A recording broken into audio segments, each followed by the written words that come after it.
तंवर साहब, इस सत्र में 2025 का 9 अगस्त कहाँ मनाया जाएगा और कैसा मनाया जाएगा?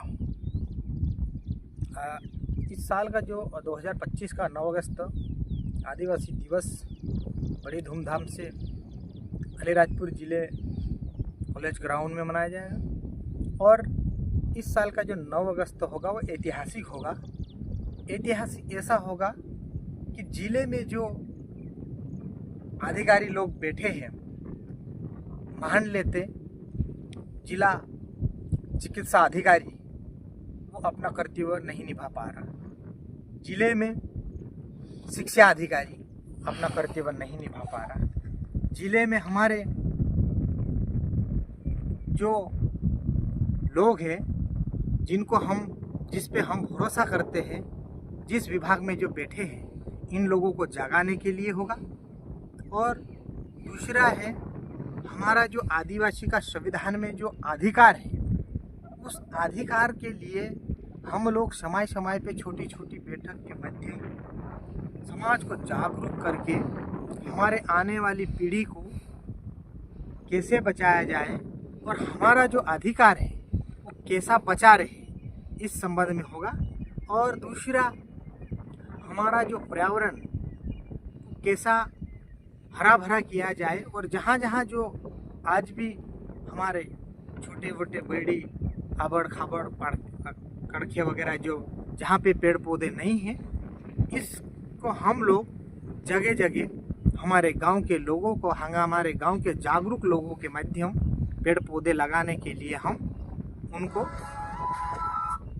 जागरूक करेंगे। और दूसरा है हमारे समाज में जो शिक्षा की हालत बहुत बेकार हो रही है। आज जिस स्कूल में बच्चे बैठे हैं, बारिश में उसकी छत टपक रही है। इसका भी हम जो जिले में हमारे अधिकारी बैठे हैं, उनको नींद खोलने के लिए मनाया जाएगा। और आज हमारा स्वास्थ्य की जो हालत है, आज स्वास्थ्य सामुदायिक केंद्र में डॉक्टर उपलब्ध होते हैं, लेकिन वहाँ पे जब आम व्यक्ति गांव से जाता है तो उनके साथ दुर्व्यवहार किया जाता है। ऐसी विडंबना में हमारे लोग बहुत परेशान रहते हैं। इस संबंध में भी हम लोग 9 अगस्त में पूरी मुहिम के तहत हम 9 अगस्त मनाएंगे। और हमारे ज़िले में जो शासन प्रशासन है, जिसके प्रति हम लोग भरोसा करते हैं, वही लोग आज हमारे जो गांव के लोगों को, कोई अगर रास्ते में एक बाटल अगर ताड़ी पी लेके बैठा होगा तो उसको थाने बुलाएगा। दूसरा है उसके प्रति दारू का केस बनाएगा। तो हम ये चाह रहे हैं कि अगर आदमी ताड़ी बेच रहा है, अगर ताड़ी ले जा रहा है, तो उस ताड़ी को पकड़ने से पहले उसकी जांच की जाए। जांच के माध्यम अगर वो मिलावट करता हो तो उस पर कार्रवाई होना चाहिए। अगर वो ताड़ी शुद्ध है तो उस पर कार्रवाई नहीं होना चाहिए। और हम मान लेते हैं कि हमारे अलीराजपुर ज़िले में बहुत बड़ी घटना एक अमवा में हुई है, 2-3 लोगों की मौत भी हुई है ताड़ी से। लेकिन जिस जगह मौत हुई है वहीं की ताड़ी की जांच होना चाहिए, और उन जो ताड़ी बेचने वाला दुकानदार है उसके प्रति कार्रवाई होना चाहिए।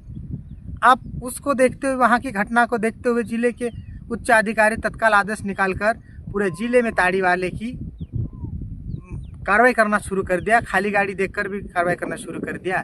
लेकिन आज जो आदमी इंजेक्शन के थ्रू जिसके हाथ सड़ गए, जिसके इंजेक्शन लगाने से आदमी मर गया, उस पर कोई कार्रवाई नहीं। तंवर साहब, एक ताड़ी वाले का सवाल था कि उनका कहना था कि ताड़ी तो हम कब से ले जा रहे हैं, लेकिन हम पुलिस वालों की एंट्री दे रहे थे, तो ये एंट्री लेके क्यों बेच नहीं दे रहे थे? इसके ऊपर आपका क्या कहना है?